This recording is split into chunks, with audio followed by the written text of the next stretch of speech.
Tatu City, a startup city on the outskirts of Nairobi, Kenya, welcomed its first residents 4 years ago.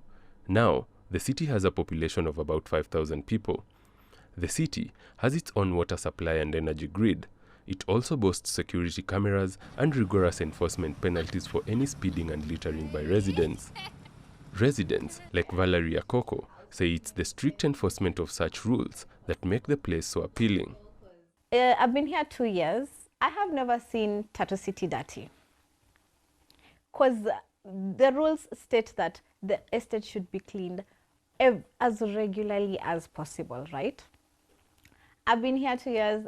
There has never been an accident in Tatu City, like where a resident or maybe a guest runs over maybe a child or somebody, because there are rules. Sitting on 5,000 acres, its designers hope that the city will eventually be home to 250,000 people. It's already housing 88 businesses that have employed 15,000 people. If you look at the infrastructure, if you look at the utilities, if you look at the security, if you look at the controls, is one of the best. And actually, if you look at the Tatu City, is the largest employer in Kiambu County. That's the main reason why we looked at it to come to Tatu City.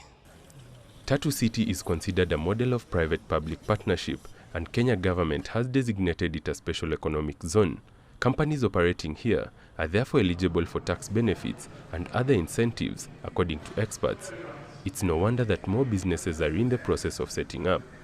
We think that here in this location will be essentially a second Nairobi. So we're kind of first to the punch here. We know that all around us there'll be more economic development and growth.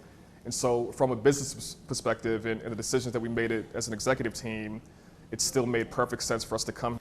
Urbanization hasn't done much to transform economies in Africa as it has done in other parts of the world. Sub-Saharan Africa is experiencing urbanization while still poor, with weak property rights and political tensions worsening the situation.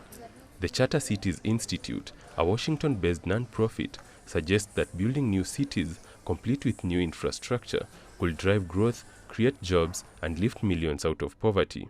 Experts say that because many African states are too fiscally constrained to fill the investment gap themselves, the private sector should play a role in urbanization. Rendezvous, the multi-billion-dollar private company that built Tatu City, has the financial muscle to make a difference. All of the Rendezvous developments in sub-Saharan Africa, Kenya, Ghana, Nigeria, Zambia, and DRC, they are demand-driven. So we build what the market needs. We're not putting in all the infrastructure on day one, and we're not going to the banks for lending. We're fully funded internally. With effective management, meeting market demands, and a prime location, Tatu may provide clues as to what makes a new African city successful.